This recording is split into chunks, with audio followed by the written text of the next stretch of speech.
ময়না বুবু, এরকম অবস্থায় এত কাজ কি করে করো?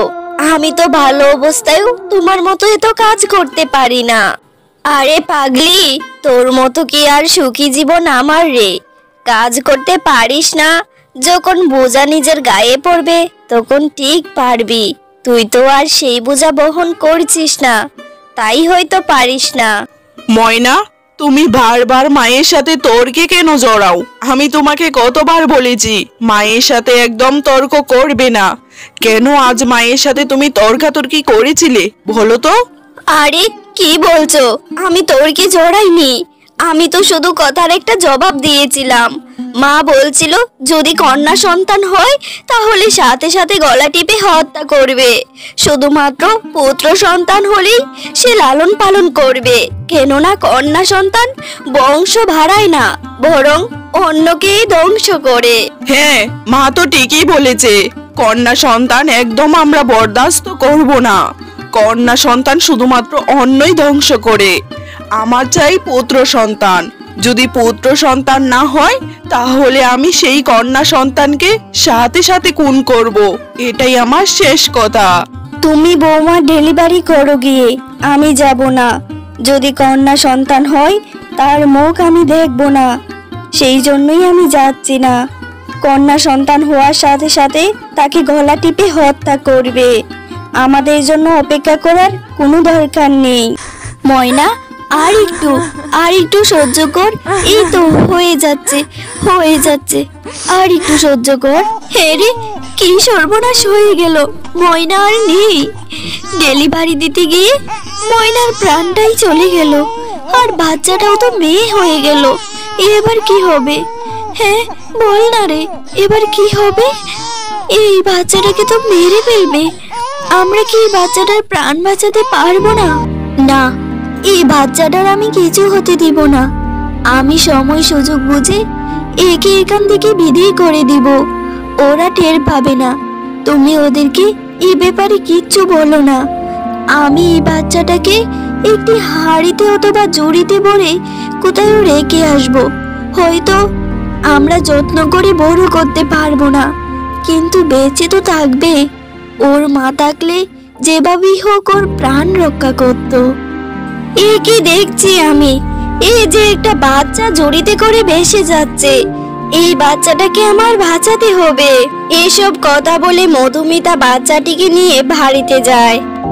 হে রে মধুমিতা, তুই কি বলতে চাইছিস আমি ভালো মতোই বুঝতে পারছি, কিন্তু আমরা নিজেরাই তো খেতে পাই না।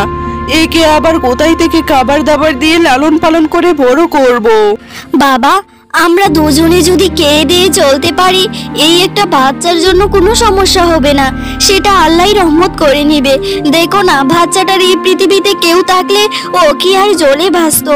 ওকে আমি দেখশুন করব, তুমি এত চিন্তা করো না। এরপর দেখতে দেখতে বেশ অনেক বছর কেটে যায়। মধুমিতাই সেই কালো বাচ্চাটিকে লালন পালন করে বড় করে তোলে। মধুমিতা বুবু, সারাদিন আমি কাজ করতে করতে অনেক ক্লান্ত। সারাটা দিন আমাকে একলা শুধু কাজ করতে হয়। তুমিও তো এই বাড়ির বড় বউ, তোমারও তো একটা দায়িত্ব আছে। তুমি যদি তোমার দায়িত্বটা বুঝে নাও তাহলে তো আমার কষ্টটা একটু হলেও কমে যায়। আরে, আমার উপরে তো কবরদারি করছিস? সেই তো, তোর বাবা মা তো তোকে জন্ম দিয়ে পানিতে ভাসিয়ে দিয়েছিল। সেই দিন যদি আমি দয়া দেখিয়ে তোকে না তুলতাম, আজ এতগুলো কথা বলতে পারতি না।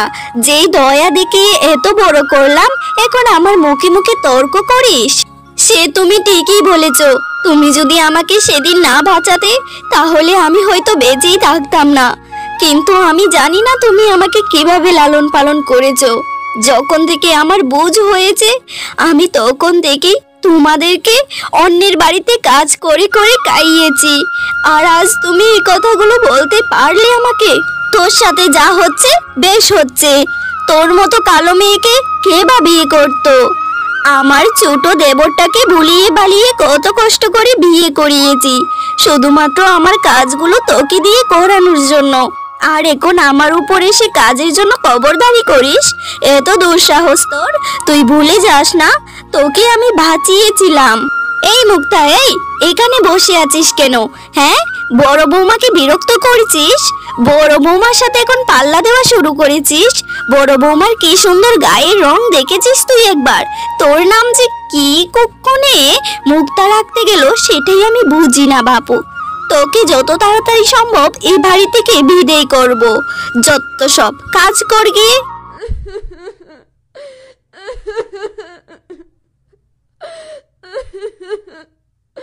এই মুক্তা, এই এত কান্নাকাটি করছো কেন? আমি তো বারবারই বলছি আমি তোমার সাথে থাকতে পারবো না। তোমার মতো এত কালো মেয়ের সাথে সংসার করা যায় নাকি? আমার ঘরে সবার সাথে আলোচনা হয়ে গেছে, সবাই তোমাকে সিদ্ধান্তটা একটু পরেই জানিয়ে দিবে। এই বাড়িতে তোমার আর বেশি সময় নেই। কালো হওয়াটা কি আমার অপরাধ বলো তুমি? তুমি কি করে আমাকে শুধুমাত্র এই কারণটার জন্য চাটতে পারো? আমি কি করি না, সারাদিন কত কাজ করি। আমি কেন এত হতভাগী? কেন আমার জীবনের সাথে এত চক্রান্ত চলছে? আমি কিছুই বুঝতে পারছি না।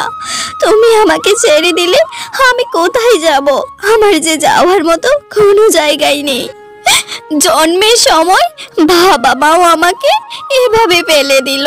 সব কলঙ্কের বোঝা কি শুধুমাত্র আমার মাথায় আছে নাকি? এভাবেই একটার পর একটা কষ্ট মুক্তার জীবনে লেগেই আছে। আরে মধুমিতা বৌদি, সারাদিন একটা মোবাইল নিয়ে শুধু ঘাঁটতেই থাকো। দুনিয়ার কবর টবর কিছু রাখো না নাকি? গ্রামে তো একদম সারা পড়ে গেল মুক্তা বৌদির চুল নিয়ে। এত সুন্দর মুক্তা বৌদির চুলগুলো দেখলে নাকি সবারই পেটের খিদাটা মিটে যায়। সত্যিই মুক্তা বৌদির চুলগুলো অনেক সুন্দর, তোমারগুলোর থেকেও 1000 গুণ বেশি সুন্দর। ও তাই নাকি মীনাক্ষী? তাহলে গ্রামের সবাইকে বলে দিস এখন থেকে বেশি বেশি করে ভাত রান্না করতে। কেননা মুক্তার চুলগুলো দেখার জন্য এখানে আর মুক্তা থাকছে না। মুক্তা শুধুমাত্র এই গ্রামের জন্য, এই বাড়ির জন্য কিছুক্ষণের অতিথি। এরপরেই ওকে এখান থেকে টাটা বাই বাই করে দেওয়া হবে, বুঝলি? খালি চুল হলেই হবে না, রূপে গুণেও হতে হবে। দেখ মুক্তা, দেখ তোর জন্য আজ কি হলো। তাপস রাগ করে বাড়ি থেকে চলে গেছে, তুই এখনো এই বাড়ি ছেড়ে কেন যাচ্ছিস না? বারবার তাপস বলছে তোর সাথে থাকবে না, এরপরেও তুই এইরকম জেদ ধরে বাড়িতে থাকায় ও সারা জীবনের মতো বাড়ি ছেড়ে চলে গেল। এই সব কিছু বৌমা তোমার জন্য হয়েছে। আমার ছেলে যদি বাড়িতে না ফিরে আমি সারা জীবনেও তোমাকে ক্ষমা করব না। তোমাকেও আমি এই সংসারে টিকতে দিব না। তোমার কি দরকার ছিল তোমার পালিত বোনকে এনে এখানে জোর করে বিয়েটা দিয়ে দেওয়ার? এখন তো আমার ছেলে একে একদমই সহ্য করতে পারে না। না মা, একদম এই কথা বলবেন না। আমার জন্য আমার বুবুর সংসার ভাঙার কথা আপনি কল্পনায়ও আনবেন না। ঠিক আছে, আপনার ছেলে যখন আমার সাথে থাকতে চায় না আমি চলে যাব, কিন্তু আমার বুবুর সংসারের কোনো ক্ষতি হতে দেব না। আমি জানি সংসার ভাঙার কি যন্ত্রণা।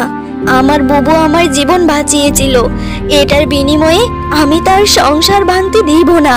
হুম, ছোট বউ, এতদিনে ভালো মতো বুঝতে পেরেছো। তাহলে এই বাড়ি ছেড়ে মান সম্মানে চলে যাও তো। আর কথা বলা বলি করিও না। শুধু শুধু লোকে শুনলে আমাদেরকে ভুল বুঝবে, বুঝলে?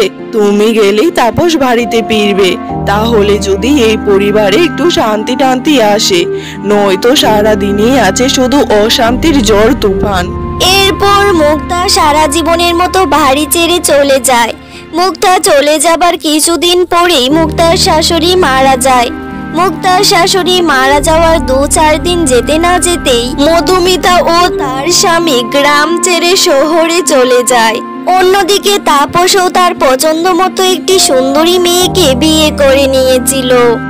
তুমি রেনা দেনা যা খুশি করো, কিন্তু আমাকে ভালো ভালো খাবার আর ভালো ভালো শাক পোশাক দিতেই হবে। এসব নিয়ে আমি কোনো স্যাক্রিফাইস করতে পারবো না। চেয়েছো তো সুন্দরী বউ, তাহলে খরচ জোগাতে কেন পারো না? আর আমি সব কাজ করতে পারবো না। রান্না বান্না, তোমার সেবা যত্ন এসবের জন্য অন্য লোক রাখো, নয়তো নিজেই করে নাও। আমাকে তোমার বাড়ির কাজের বুয়া টুয়া পেয়েছো নাকি? সব সময় আমার উপর খবরদারি করতে আসবে না। এটা মোটেও আমি পছন্দ করি না। তোমাকে আমার পছন্দ অপছন্দ মতোই চলতে হবে, নয়তো আমি তোমার সংসারে থাকবো না। এভাবেই তাপসী নতুন বউ তাপসের উপর সবসময় চিল্লাপাল্লা করত। তাপস ভালো মতোই হাড়ে হাড়ে টের পাচ্ছিল সে তার জীবনে কোন ভুলটা সবচাইতে বড় করে নিয়েছে।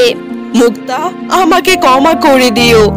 আমি প্রতিটি মুহূর্তে তোমার অভাব বুঝতে পারছি। আমি আমার জীবনের চরম ভুল করে ফেলেছি। তোমাকে আমি কোথায় খুঁজলে পাবো? অনেক জায়গায় তো খুঁজলাম, কোথায়ও তোমার দেখা নেই। কোথায় আছো, কেমন আছো জানি না। যেখানেই থাকো, যেভাবেই থাকো, ভালো থেকো। এটাই আমার প্রাপ্য ছিল, তাই আমার সাথে এমন হচ্ছে। শুধুমাত্র বাহিরের রূপটাকেই আমি প্রাধান্য দিয়েছিলাম। আসলে তুমি তো একটা ভিতর থেকে হিরে ছিলে, যাকে আমি চিনতে পারিনি, ধরে রাখতে পারিনি। আমি শুধু বাহিরের চাকচিক্যটাই দেখলাম, মনের ভিতরের গভীরতাটা বুঝলাম না। আমাকে তুমি ক্ষমা করে দিও। তোমার তাপসের জীবনটা যে বিষের থেকেও বিষাক্ত হয়ে উঠছে প্রতিটা মুহূর্তে। কি জানি আর কি কি দেখতে হবে, সহ্য করতে হবে। আল্লাহ যা করে হয়তো ভালোর জন্যই করে। সব সময় আমাদের জীবনে খারাপ হতে থাকলে আল্লাহকে দোষারোপ করাটা বন্ধ করলেই ভালো। আমি আল্লাহর উপর সন্তুষ্ট আছি। আল্লাহ আমার জীবনে যা দিয়েছে তাতে আলহামদুলিল্লাহ। ওখানে তো 4টা খাবারের জন্য আমাকে 10টা করে কথা শুনতে হতো, আর এখানে কত ফল মূল আমি খাচ্ছি। অথচ আমাকে এটা ওটা বলার মতো এইরকম লোকালয়ের বন্য পশুগুলো তো আপাতত নেই। আমি ভালোই আছি। আসলে আমাদের সমাজে এমন কত মানুষ আছে যারা কিনা শুধুমাত্র গায়ের রংটাকেই প্রাধান্য দেয়। শুধুমাত্র গায়ের রংটা কালো হওয়ায় মেয়েদেরকে কত কিছু সহ্য করতে হয়। রূপকথার গল্পের মতো সেই মেয়েদের জীবনগুলো পাল্টে যায় না। বাস্তব জীবনে কিছু কিছু কালো মেয়েরা এভাবেই কষ্ট পায়, যে কষ্টের কোনো সীমা থাকে না, কোনো শেষ থাকে না। শুধুমাত্র রূপকথার গল্পেই খারাপের পরে ভালো চলে আসে, কিন্তু কিছু কিছু কালো মেয়ের জীবনে খারাপের পরে কখনোই ভালো আসে না, বরং দিনকে দিন খারাপই হতে থাকে। এরপরও বলবো আমরা সবাই আলহামদুলিল্লাহ। দুনিয়াটাই হচ্ছে একটা পরীক্ষার হল, আর আখিরাতটা হচ্ছে সারা জীবনের স্থান। যাই হোক, গল্প ভালো লাগলে লাইক কমেন্ট সাবস্ক্রাইব অবশ্যই করবেন। ধন্যবাদ।